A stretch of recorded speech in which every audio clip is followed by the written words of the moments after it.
Hi, this is Gabe. Welcome back to another video. In this video, we are going to be working on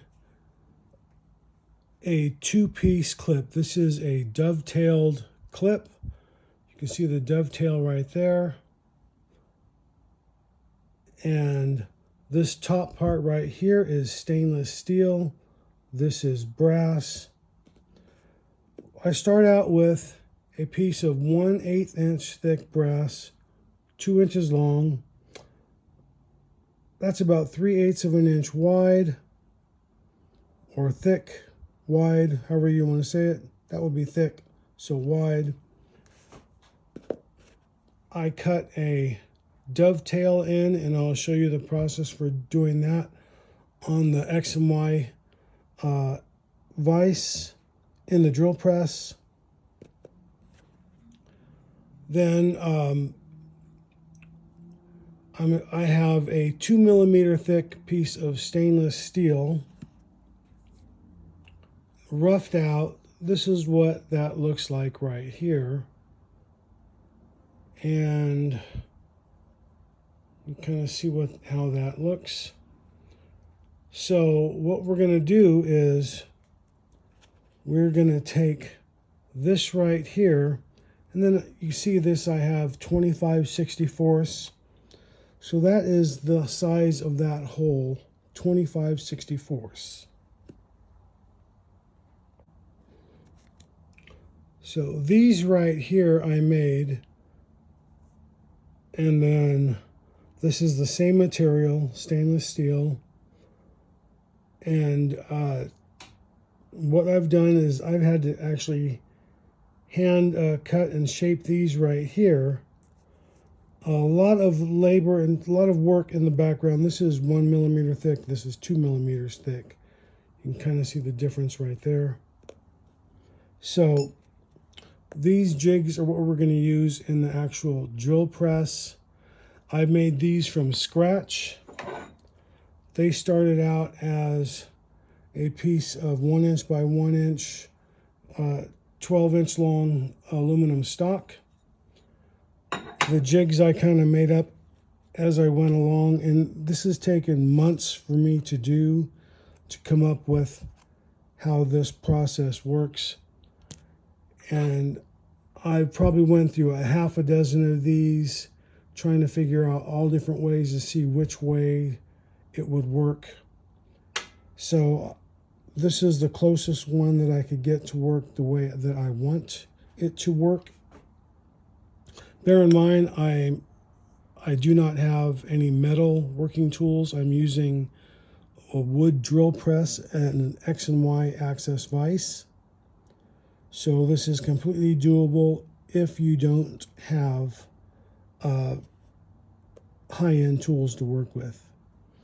So this is rod right here that I used for this, and the thread pattern here is exactly the same as in the section or the finial. So the section here, 10 by 0.75, that is the same thread pattern. So tap and die, I'm using the same thing there, and then that's for a reason. In the finial, when that is unscrewed, it follows the same thread pattern right there, 10 by 0.75, and you can see what that looks like, 10 by 0.75. It's threaded on the inside right there. So everything follows this same pattern. That should bolt on, so that in theory I should just be able to use this and screw that right in to the cap. So that's how I made it for that particular reason, because everything flows together and you're not reusing different taps and dies for different functions, trying to keep everything as seamless as possible and working correctly from the jig to the pin. I hope that makes sense. So this right here, the hole 25/64, again, same hole there. The way this works, this is basically what we're going to be making here. That goes inside here like that. One side, flip over, and then cut the other side. So let me show you how we mark this. So using either one of these right here. On the other side, I have this marked. I just basically put that in there.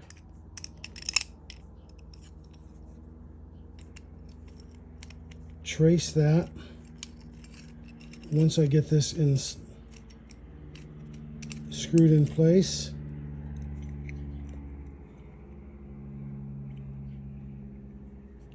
I'm just going to take a Sharpie, trace that around. Nothing too technical there. This will come in handy later. If you're wondering why this looks like this, it will make sense. So once we get this marked, because this is stainless steel, I can take this to the bandsaw.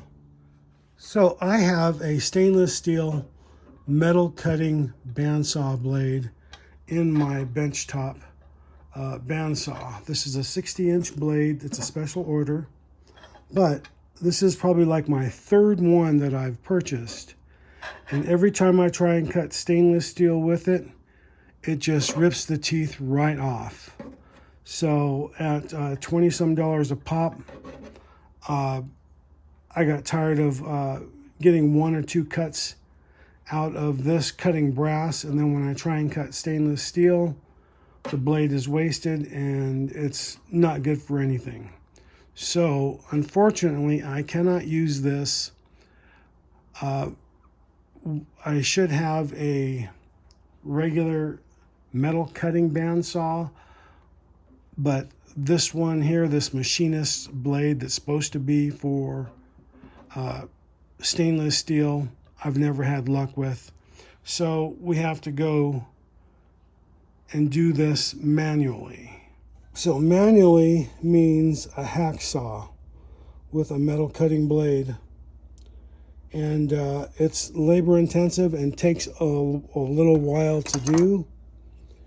And this, like I said, is 2 millimeter thick. This is 1 inch wide from here to here, 1 inch. So the only way to do it is to literally clamp it in place. So between here, I'm basically just going to cut out a V. I'm going to flip it over this way and then cut out a line, and then cut out a line as best I can.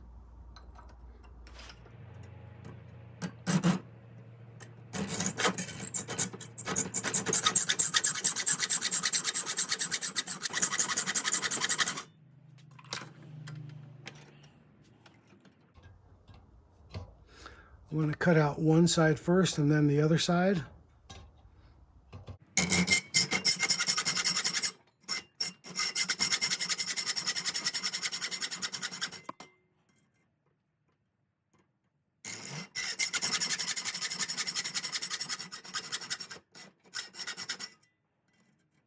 And then split the middle.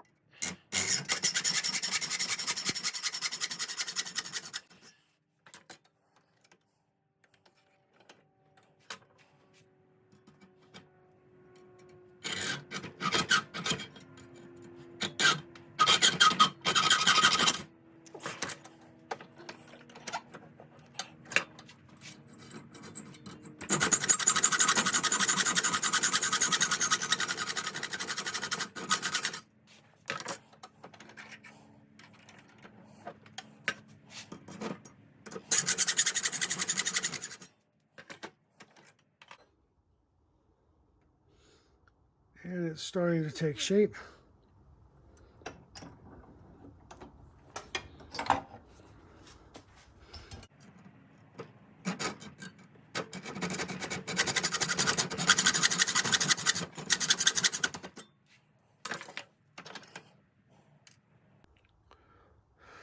Okay, now that that part is done, I need to just rough round that with a metal file. So this is what I mean when I say metal file.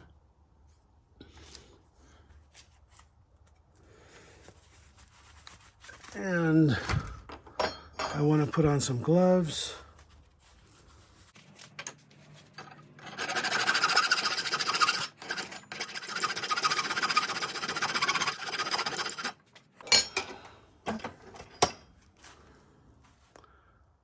See what I mean?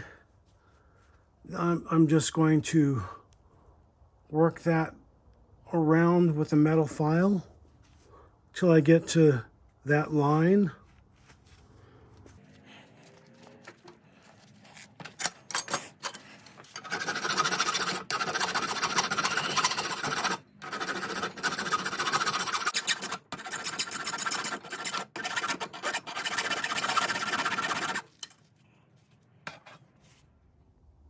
So you can get the idea of what we're trying to do there. So now we need to go to the drill press. At the drill press, I'll link a video that I made this particular jig with a stop on the side for depth control. This part was crucial to make this clip. So I have another piece of the aluminum shaft. Again, the same thread as the 10075 right here for the section. And that is a threaded little cap piece. This goes on here. That gets screwed on, locked in place. This is going to go into the drill press.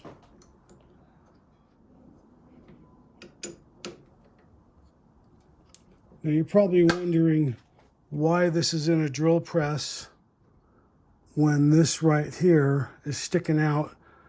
It'll be like a propeller if I turn this on. Well, we're not going to turn this on. This is strictly here to hold this in place. Here we're going to use the X and Y axis vise. We're going to be using a basic Dremel with a cutoff disc. We're going to open this up and we're going to put this in here. Now we need a means to hold this in place. So I had to make this particular jig. You can buy one. I ended up making it. I'll leave a link in the description, but it is one of the ones I recently uploaded. So this is just going to hold this in place. We're going to lock this in.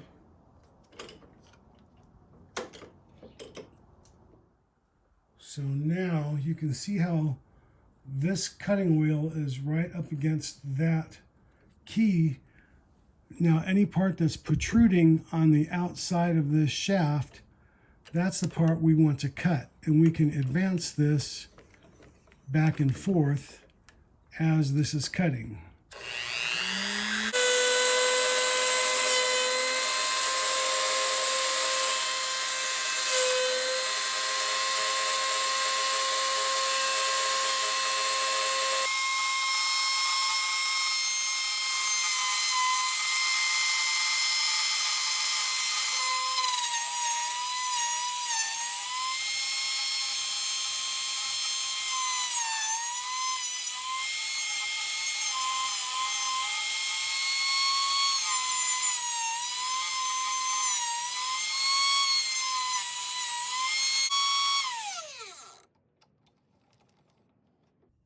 Now that's going to be hot to touch, but you get the basic idea how that works.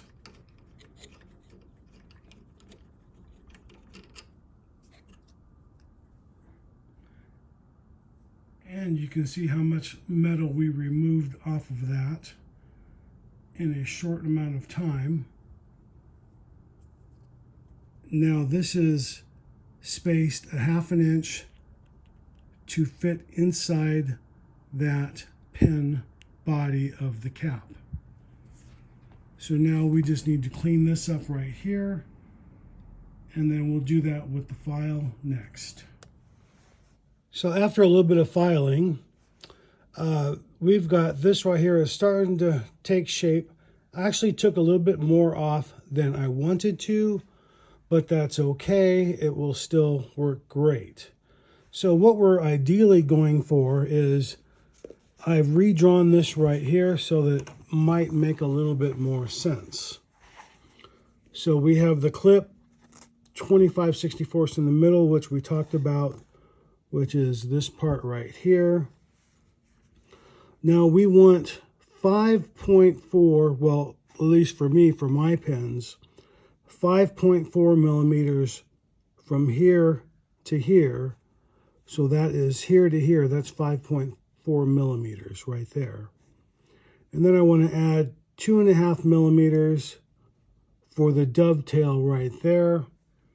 So in this part, you can see where I've got a little line right here. So I want to keep this part, and then this part that's colored out, we're going to get rid of that.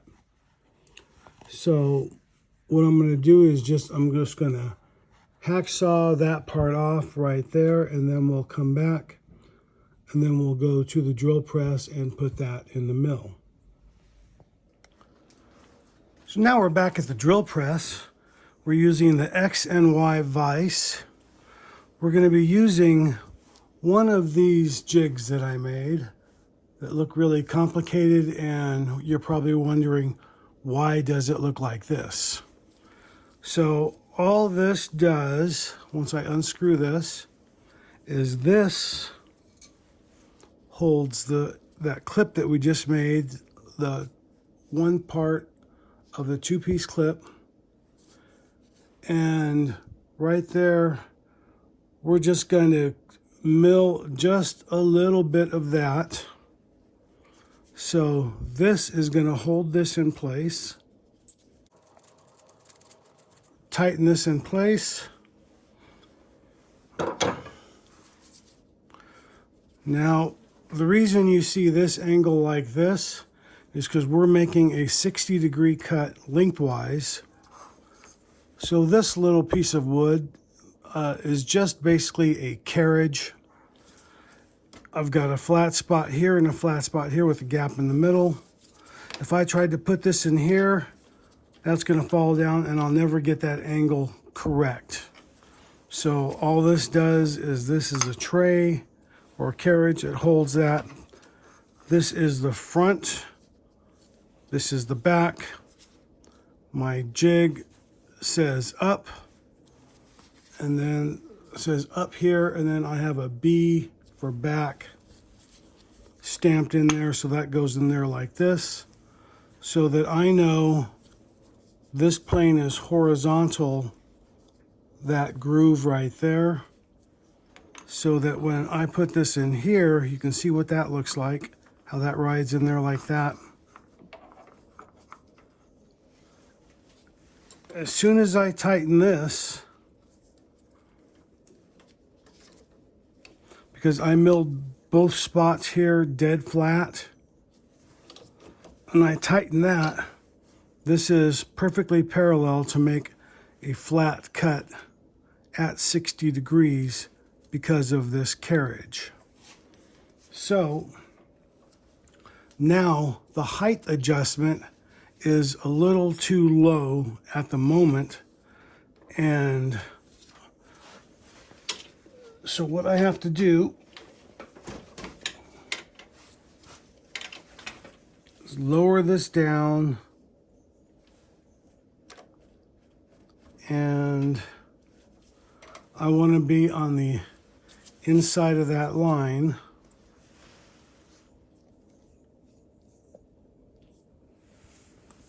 So the inside of that line is where I want to make my cut.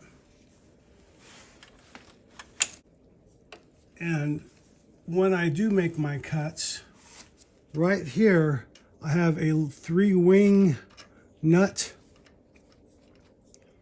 So with my opposite hand, I'm going to hold onto this. This one I'm going to loosen the dial, and then I can back it up. And then when I back it up, that lowers it down, but I don't want to do a full cut between. I only want to advance it halfway between each one, make a cut, tighten it, make a cut, go down, tighten it again, and then so I only want to advance halfway through 1/3 of that cut. Otherwise, it's too big of a cut for that piece of stainless steel. So I want to raise that back up to where it barely hits, and lock this in place. And I just want to make small incremental cuts first before I do anything.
Okay, you can see what that's starting to look like. And I think I'm pretty close right there. So I just want to take this out and flip this over and then mill the other side. Okay, so now I have this in the other side and this is tight. Now, one of the things I forgot to explain why I'm doing it this way. In a previous jig, I had everything set up on one side, so all I had to do was basically keep the one piece in here, cut one side, flip it over, rotate, readjust, and then cut the other side. But because of the way this turns, it only has a cutting direction one way. So because of that, what was happening is it was cutting from the back side and was bending everything up.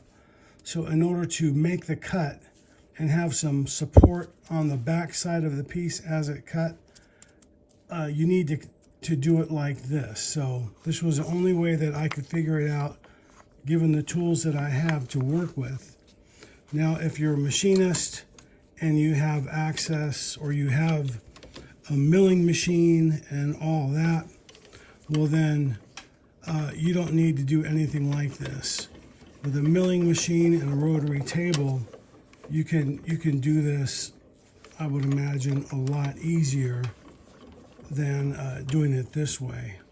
But anyway, this is the method that I was able to devise with the tools that I have.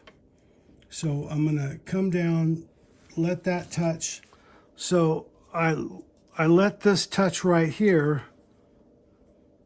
So once it touches, I'm going to back up just a little bit because I know I'm on the actual tooth.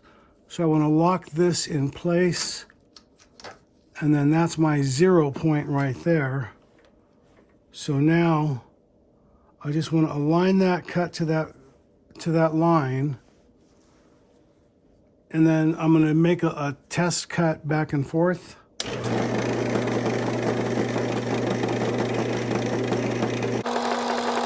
Okay, so now I want to drop this down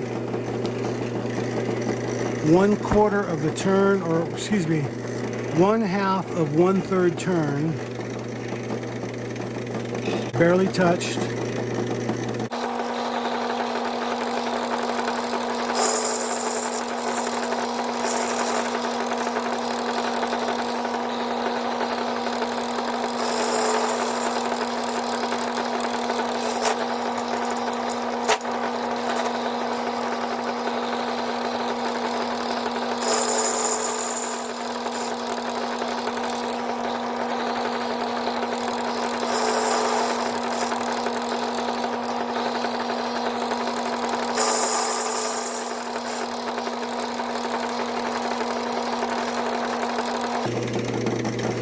Should use a little tap magic on this.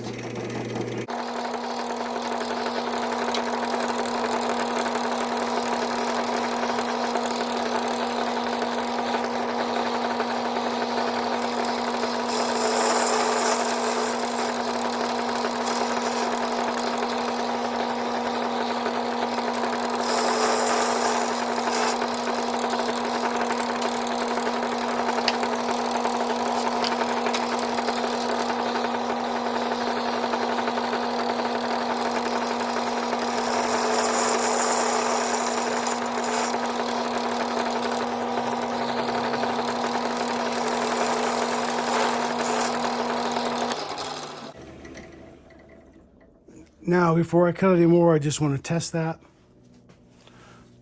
So we are not there yet, but we are close. And you can see what that is starting to look like. That looks really good though. But when that pops in there, that'll be really nice. So a little bit more. I'm going to go back to the other side because this side looks like it's really good. So I want to come back to this side and then cut maybe one more pass, check it, and then if I have to, another pass after that.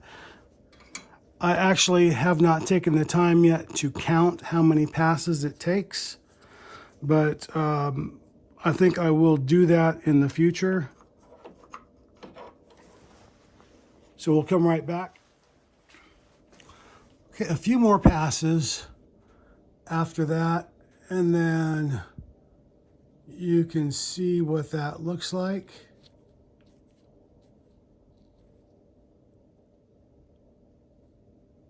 I hope that makes sense. Now this is the brass clip right here. This is part 1, this is part 2. When I wrote down the description, I wrote down 2.5 millimeters for this right here, for that tip. Well, that was wrong because I'm doing this as I go. It should have been 1/8 of an inch to fit inside there like that. So, but that's okay. That's just just a little bit shorter.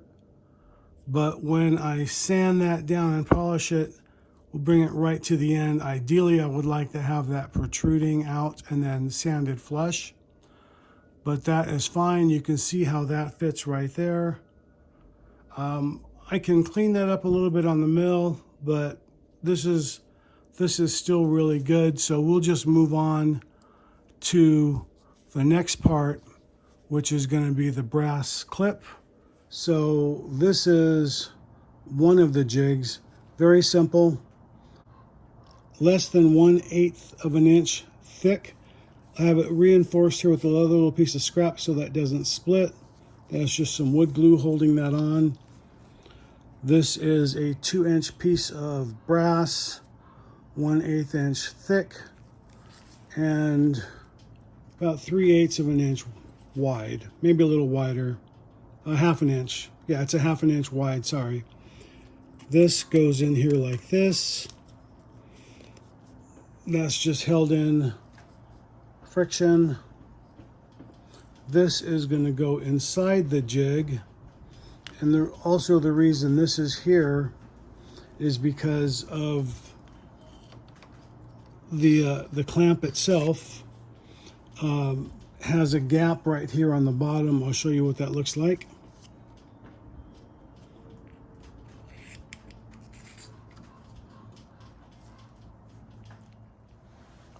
So from this angle, you can see this hole right here on the bottom, and that's where that slides in and holds that into place. Also, the brass, the reason the wood is thinner than the brass is because I want the vise to hold on to the metal, not the wood. So when I clamp that in place, I can mill that out. I had to remove one of the handles for clarity. Now on the XY vise, this is, you can see I've got the handle right here to roll back and forth. So I'm going to be back out of that where you can't see that. I'm going to zoom into this. I have a dovetail cutter. This is a 4-wing dovetail cutter, 2mm by 4mm. The reason I made the previous video on the drill press jig, the depth adjustment jig, was so I can do this right here.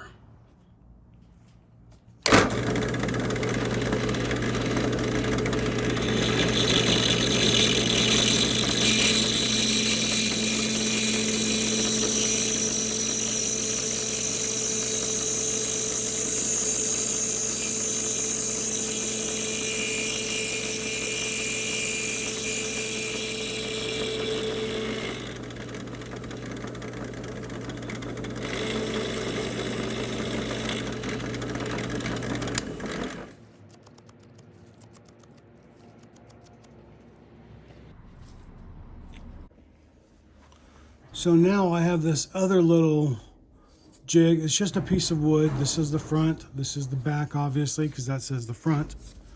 This goes in here.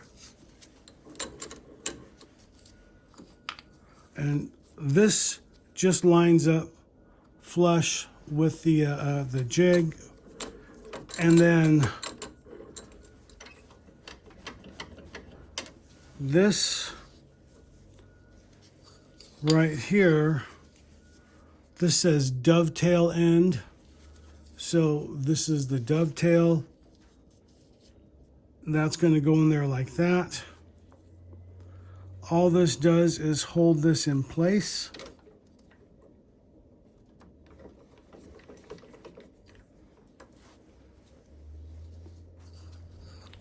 And then what we're going to be doing is milling to those lines. So with a Sharpie, I just marked those lines right there. So now all I'm going to do is mill to this flat spot right here. And then it's just a process of going back and forth. We're going to be using quite a bit of this tap magic.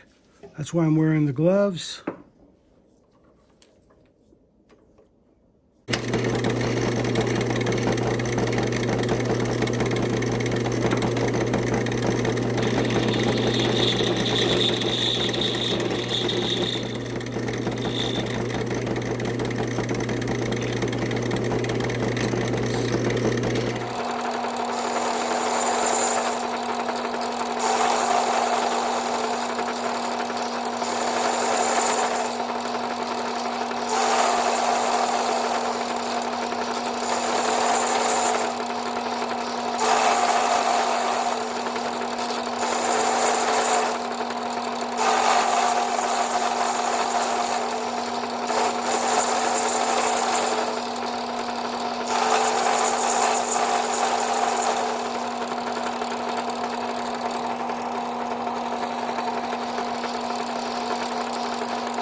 So after about a dozen passes, we are at the depth of the vise itself, where I have milled into the vise.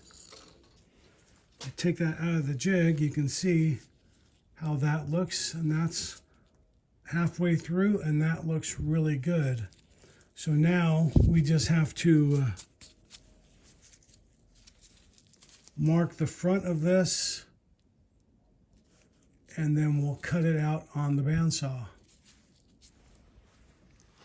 Okay, so from the middle of the dovetail to the outside edge is about 3/16.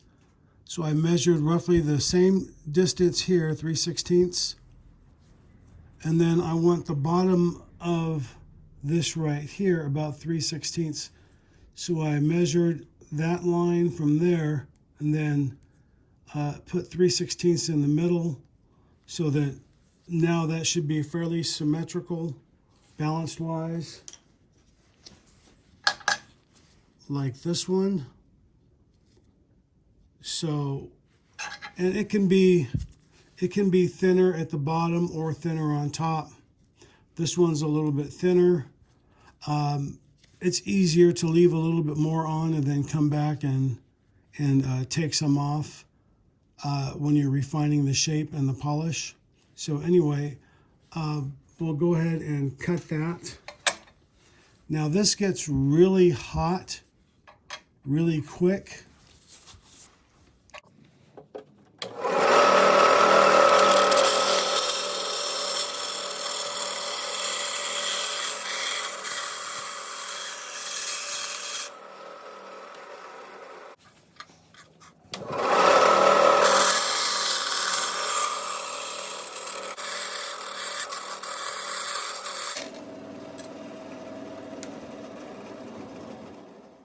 Take that over to the disc sander on the lathe, and then we'll just sort of shape that a little bit real quick. At the lathe, I have a pail of water, so I can drop this in to cool it off as I need to. So I just want to get those lines straight.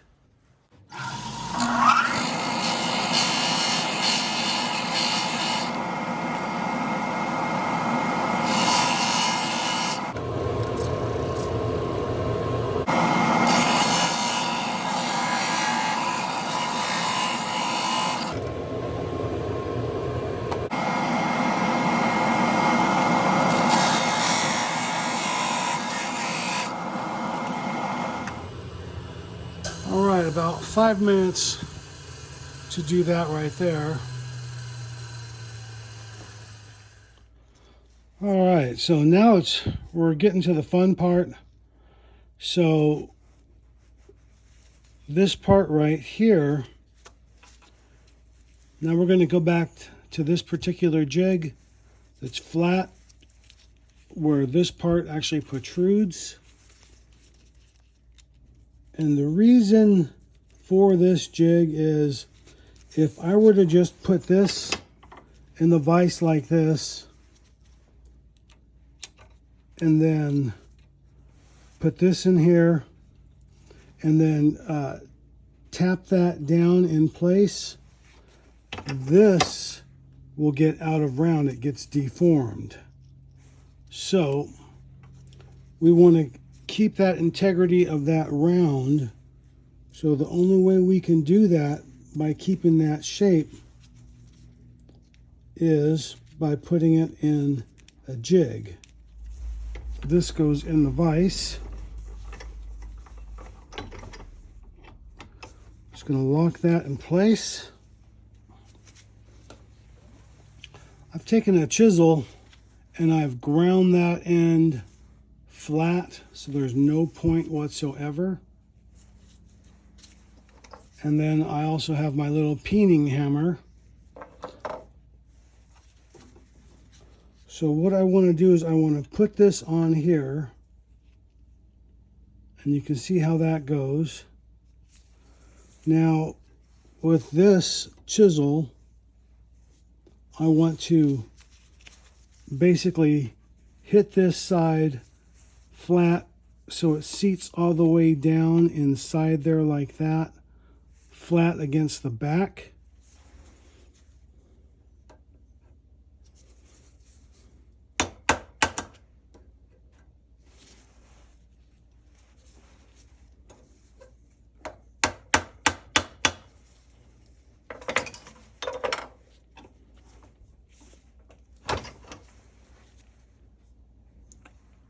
So we're just trying to make sure that that seats all the way flat before I pinch it down.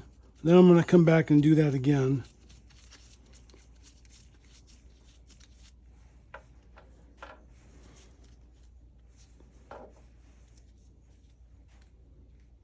So in the back of the vise, in this spot right here,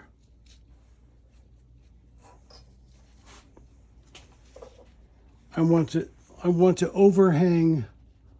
I want this part to overhang over that. Well, you know, before I make it too tight, let me, getting ahead of myself, we're going to be using SSQ-6 silver solder to solder this together.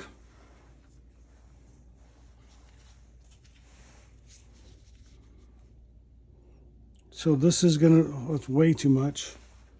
So we're going to use a torch. So something else for you to add to your list.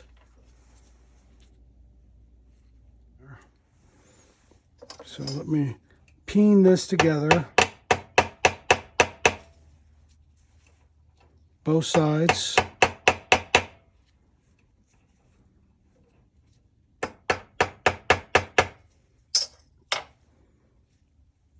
I want to make sure I'm all the way back. So I want to put that in here again.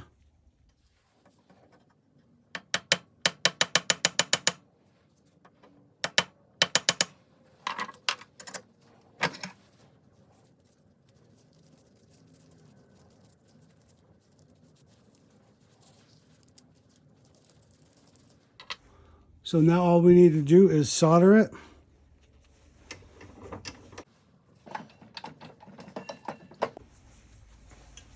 So I'm using this MAP gas. I bought this on Amazon. This is a micro torch.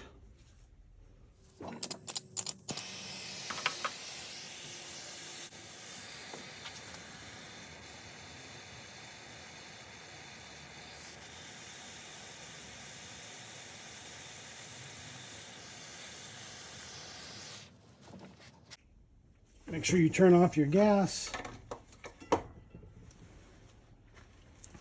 Give that a few minutes to cool off. Back at the sander, I just want to sand that top part flush so that that is nice and even, not sticking out.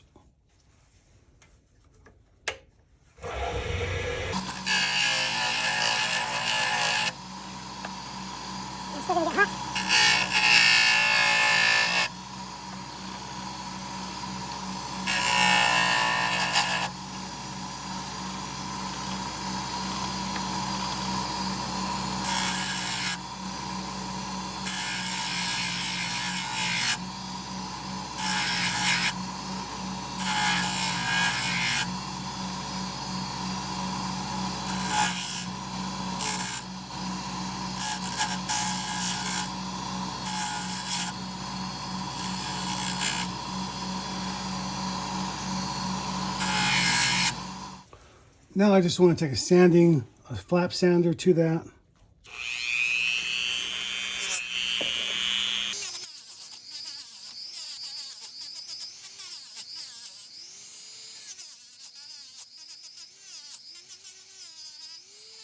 And then we'll polish that next. So at the lathe, I have my homemade polishing wheel. This is just a Cocobolo pen blank with an M2 taper that I threaded 5/8 inch, and that holds that on there. I couldn't find one by itself, and I didn't want to buy a dedicated sanding station or buffing setup, so for a $1 pen blank. I've had this thing over a decade I've been using. You know, just because it's wood, it doesn't mean that it's not strong. Some people would say it's not safe. Well, that's up to them. Some people like dedicated tools. One tool does a specific job and that's it. I don't have that kind of room. So I try and make everything as much as I can to use off of my lathe. That's why you saw my my sanding disc and so forth like that. This is just, again, a piece of Cocobolo M2 taper glued into that, faced flat, and then that right there, some double-sided sanding discs. So same tool, multiple functions. For me, it works great. I've got a really good video on some jigs to use on the lathe. If you're interested, you can scroll around and find out. But back to this. So this is getting kind of worn down. I'm going to have to buy one of these, another one to replace it. But I like using this because this has the vacuum. And I like this metal tray right here that I use all the time. Collects 90% of everything.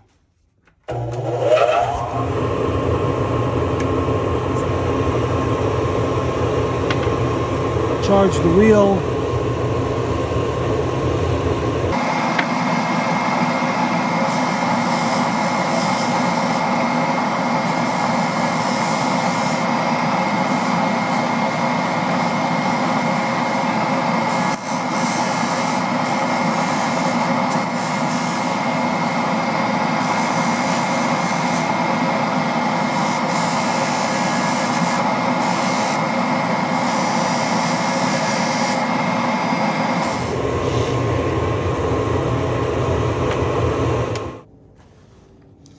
So now let's take a look at that. So we go from an unpolished piece to a polished piece.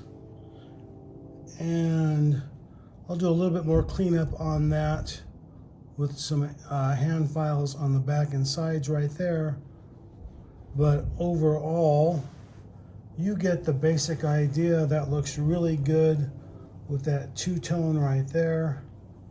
You can see, and you know, you can mix it up with different woods. I just personally love the look of brass. Reminds me of the Carl Whiteley hand planes of steel and brass.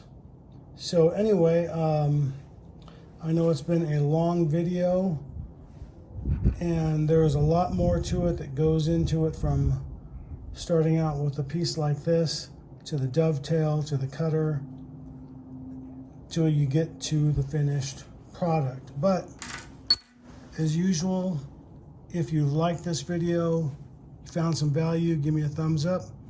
And if you like, leave a tip below. Leave a comment. Have a good day.